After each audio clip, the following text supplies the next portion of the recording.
Alright guys, we're going to finish up the 9/4. This is Rational Expressions Day 2, and we're looking at the objective to multiply and divide rational expressions. We are going to be building upon the skill that we developed yesterday, which was simplifying the rational expressions. And then with multiplying, remember when you multiply fractions, you multiply numerator to numerator, denominator to denominator. And then with dividing fractions, you leave the first one as it is. You change it from division to multiplication, and then you flip the second one. So let's go ahead and see this in action. Okay, so the first one we have multiply 3x squared plus 5x minus 2 all over x minus 5 times x squared minus 25 all over 3x squared minus 7x plus 2.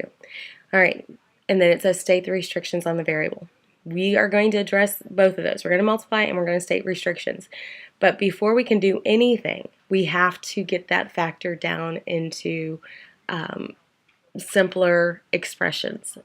All right, so you have to factor this. You have to factor it before we can do anything. So let's go ahead and factor, and we're going to do that using the box method that you had learned previously. Sorry. Okay, so you multiply your a term to your c term, giving us negative 6x squared. And then we put our b term down here, the 5x. Are there any factors of negative 6 that would give you a positive 5?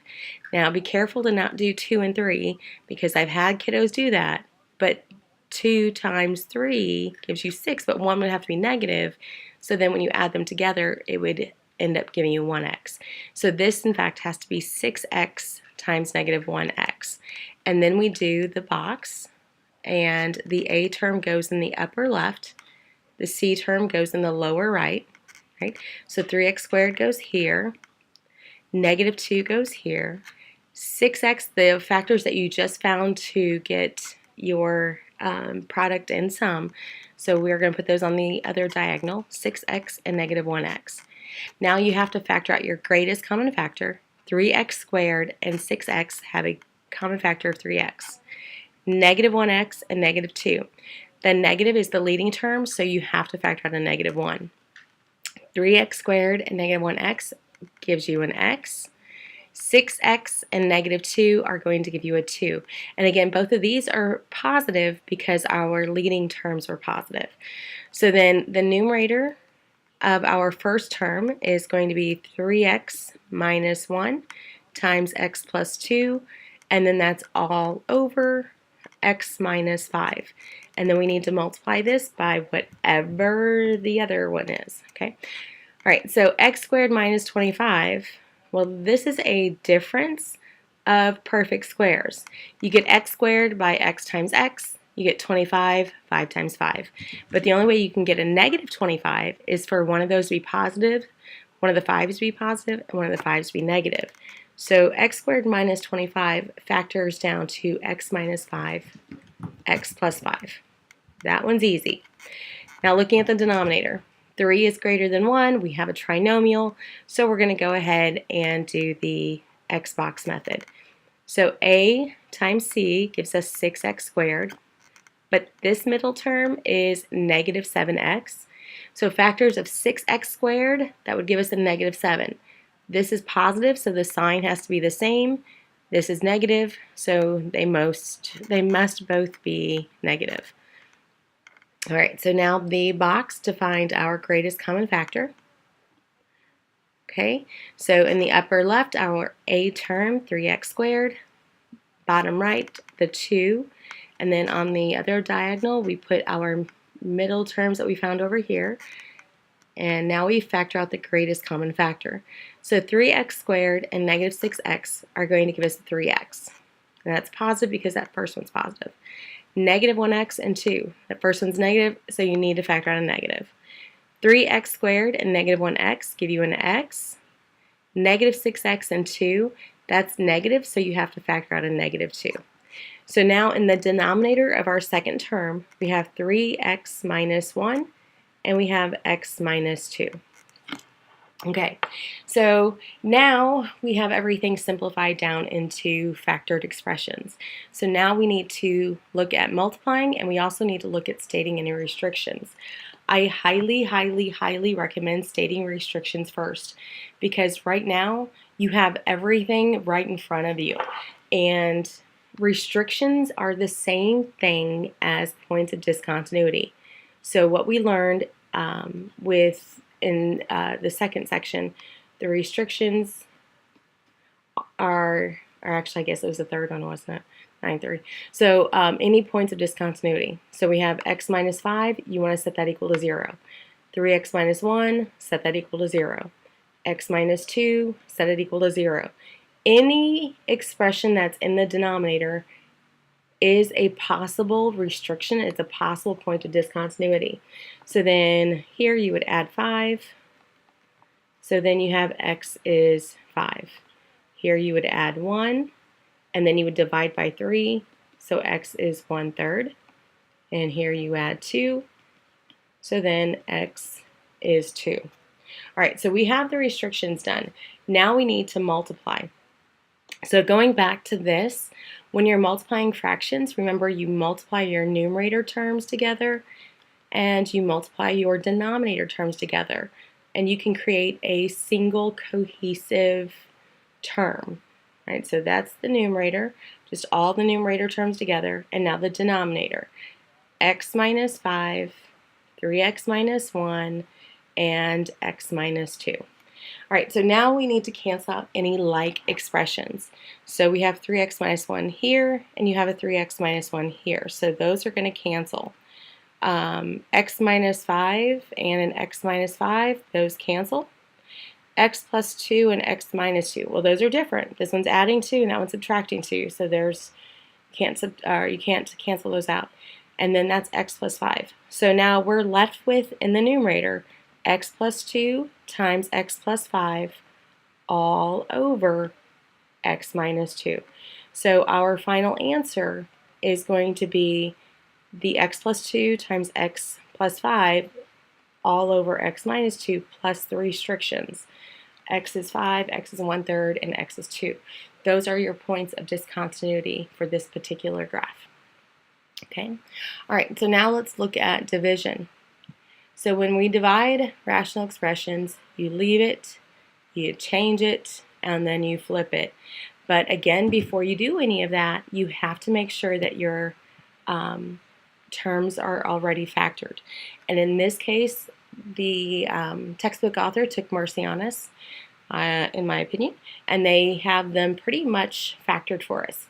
But this numerator of this first one is standing out because it has a number first and then the variable second. We always want the variable to come first when we're looking at expressions, so let's visit that. We have 3 minus y. Well, I want to write it so that the y comes first, but that's a negative y. So then you have negative y, and that's a positive 3, plus 3. Well, we don't want a negative y, we want it to be positive.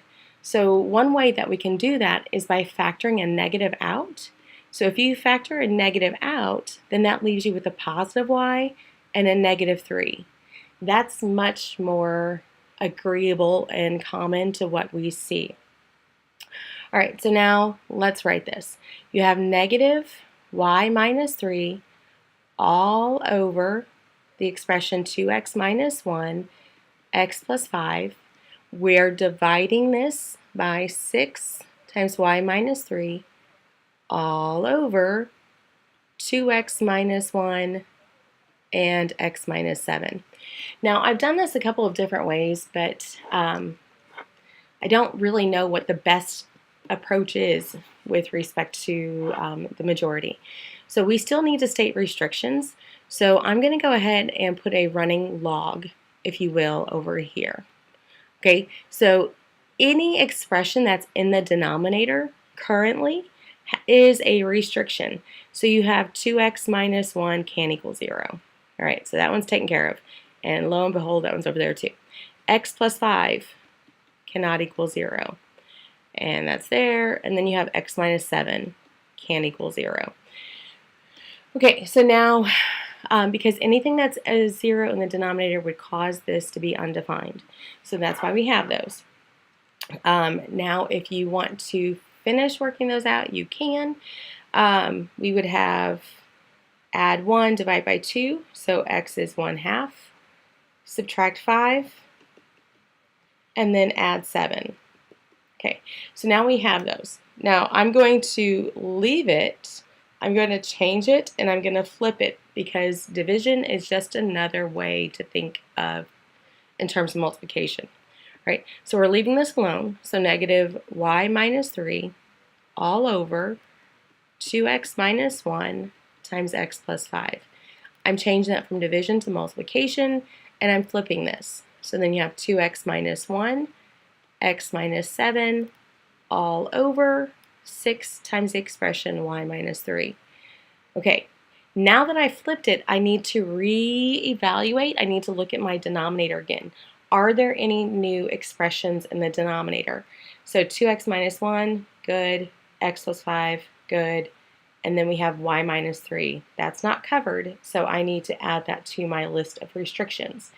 Add 3 to both sides, and y is 3. Okay, so now let's go ahead and set about finishing this, simplifying it. So you have negative y minus 3 times 2x minus 1, x minus 7, all in the numerator, all over 2x minus 1, x plus 5 times 6 times y minus 3.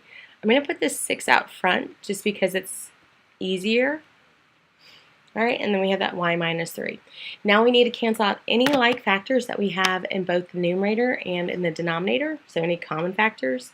We have a y minus 3 in the numerator, a y minus 3 in the denominator, a 2x minus 1 in the denominator, and a 2x minus 1 in the numerator. X minus 7 is unique, x plus 5 is unique. So then we have, in the numerator, negative x minus 7 all over 6 times the expression x plus 5. And right here, this is your final answer.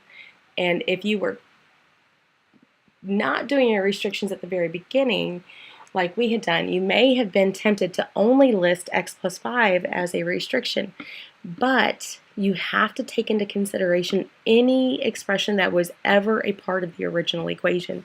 And so that's why we have to have these other 3 values that provide restrictions for this particular example as well. All right, that's it. Hopefully that makes some sense. You know how to get in touch with me if you have questions. Thank you.